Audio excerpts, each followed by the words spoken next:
Hey, what's up, everybody? Salon Dia Hammond here, affectionately known as Sueham, baby. Listen, with Sueham.com, SUEHAM.com, I want to tell you about a property I found on Zillow and was actually able to close. Sorry if I'm looking this way, if I should be looking that way. Oh, well. I just want to get you this great information. Check it out. Find a property on Zillow, right? A lot of people say, no, you can't find property on Zillow, realtor.com, blah, blah, blah. The properties I currently have in my portfolio, I found on Zillow, realtor.com, blah, blah, blah, blah. There have also been deals that have come to me off market, meaning people see what I'm doing, which is buying fixer-upper properties, rehabbing them, and then renting them out. And people are coming to me and saying, hey, I have a property that you might be interested in buying. So, saw this property on Zillow for $29,000.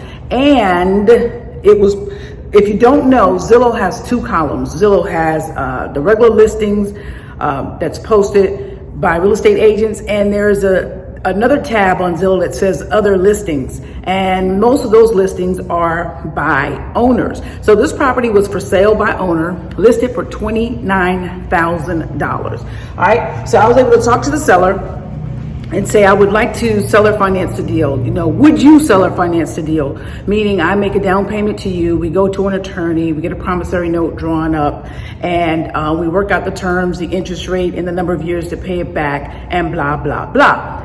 So, fortunately for me, the seller agreed. There were other people contacting him saying, hey, I want this property.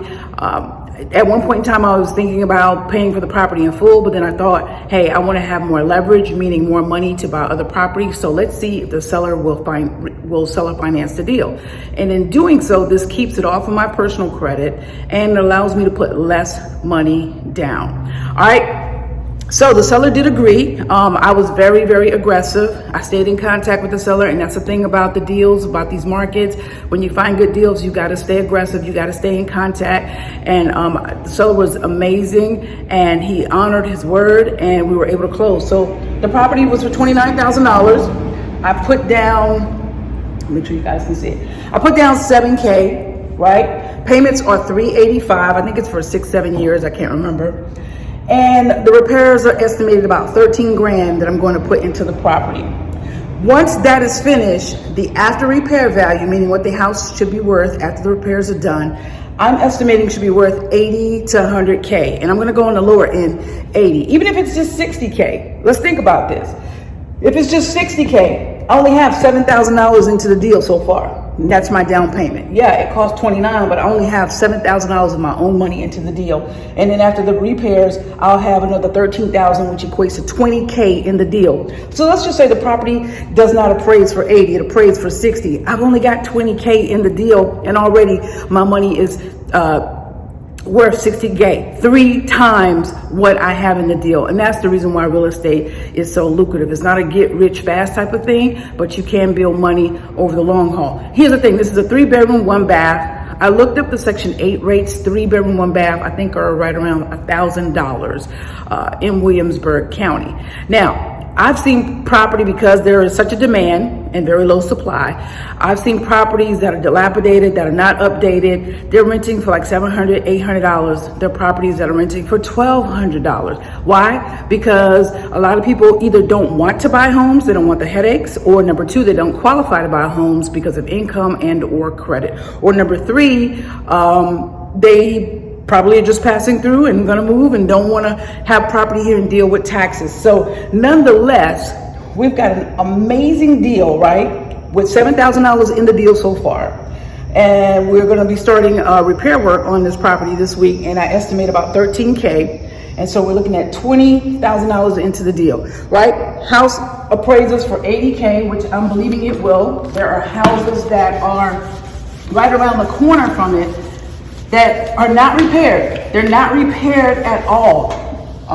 They need serious updates. And right now they're on the market for like 75 and 80 grand. I've also looked at houses that have sold in the area this year, and there are houses that have sold for like 110K with no repairs. Why is that? Because the demand is so great and the supply is so little, meaning that people want the housing that are in a position to buy. However, there isn't enough on the market. So it's looking like people who need homes are being forced to be renters if there's no supply on the market, or they're either going to be forced to build their own homes. So this is a great time to, in my opinion, and let me put the disclaimer out there. The disclaimer is I am not a financial expert. I am not an attorney. I am not an accountant. But in my humble opinion, I think this is a great time to buy a property and turn it into rentals. So let's just say the property appraises for $80,000, right?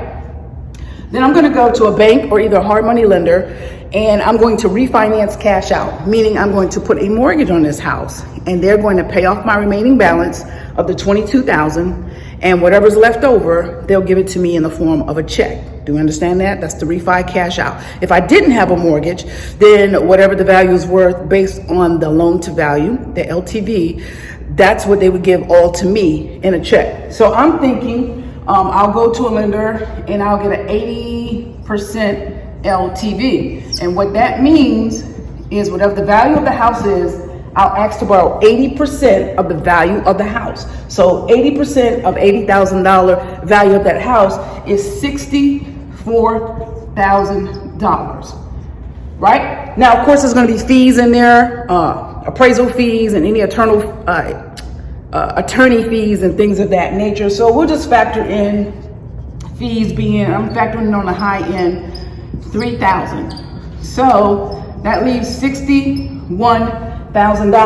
If I didn't have a mortgage, that means I could go and get a check for $61,000 on that property. But because I have a mortgage and I am refinancing, the bank will now become the lender, and they will have the first mortgage lien. So they will pay off my balance. Remember, the house was $29,000. I put down $7,000, right? So my balance is $22,000, which means I would get a check. 11 minus 2 is 9.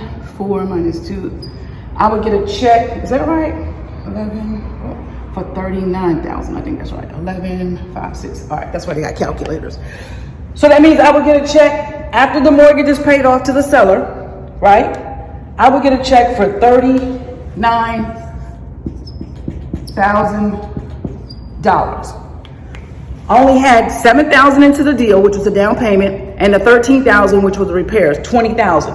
But yet I'm getting a check back for $39,000, which means I'm getting my $20,000 back that I put into the deal, right?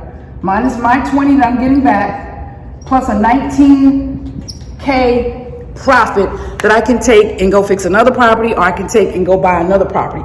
Now, I have no money left in this deal because I just refinanced it and got my money that I initially put in, plus an additional $19K. And I'll have a tenant in here that's going to be paying anywhere between $800 to $1,000 a month in rent that will cover this $64,000 mortgage that will be refinanced for 30 years, probably a 4% interest rate. And I'm just doing the math real quick on my head, maybe looking at, I don't know, $300, $400 mortgage payment a month. So a tenant that's going to pay me $800 to $1,000. My mortgage is going to be roughly about $400 a month. Just doing these numbers off my head.